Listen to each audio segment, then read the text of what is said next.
ដំបូងខ្ញុំរស់នៅជាគល់ឈើជាមនុស្សរុក្ខជាតិសូម្បីតែអាហារក៏ត្រូវគេច្រកតាមទយោដែលគេសង់ពីច្រមុះចូលទៅកាពះហើយពេលយើងបញ្ចេញគឺក៏ប្រើទយោដូចគ្នាសូម្បីតែបត់ជើងធំក៏ត្រូវការពេទ្យនិងអ្នកមើលថែខ្វេះយើងខ្វេះចេញមកហើយដកដង្ហើមតាមអុកស៊ីហ្សែននេះគឺវារយៈពេល1ឆ្នាំដែលខ្ញុំរស់នៅបែបហ្នឹង1ឆ្នាំក្រោយមកក្តីសង្ឃឹមធ្វើឲ្យខ្ញុំអាចមានជីវិតអាចយកជីវិតរបស់ខ្ញុំត្រឡប់មកវិញពីមច្ចរីខ្ញុំមិនអាចកម្រើកបានពីករហូតដល់ចុងជើងហើយវាឈឺចាប់ណាស់ឈឺចាប់24ម៉ោងលើ24ម៉ោងខ្ញុំពិបាកគេងរយៈពេល1ឆ្នាំក្រោយមកខ្ញុំតស៊ូបានប៉ុណ្ណឹងសូម្បីតែពេទ្យ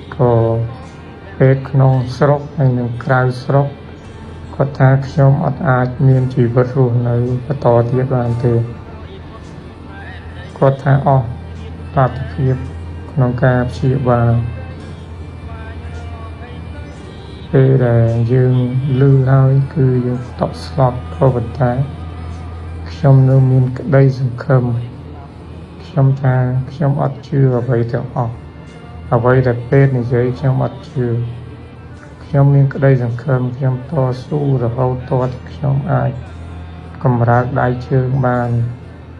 ទោះបីជាវាមិនទាន់បាន100%ក៏តែវាបានច្រើនដៃខ្ញុំអត់ទាន់អាចក្តាប់ដៃបានទេហើយពិបាកលើកអត់បានខ្ពស់លើកបានខ្លីហើយសូមអរគុណបងប្អូនដែលផ្ដល់ថវិកាមកដល់ខ្ញុំបាទសូមអរគុណច្រើនបងប្អូនទាំងអស់គ្នាព្រោះនឹងជំងឺដែលវាស៊ីឆ្អឹងរបស់ខ្ញុំហើយវាបានចូលទៅខួរឆ្អឹងធ្វើឲ្យខ្ញុំមិនអាចកម្រើកដៃជើងបានរយៈពេល1ឆ្នាំខ្ញុំរស់នៅដូចជាគល់ឈើអញ្ចឹងដូចជាមនុស្សរុក្ខជាតិ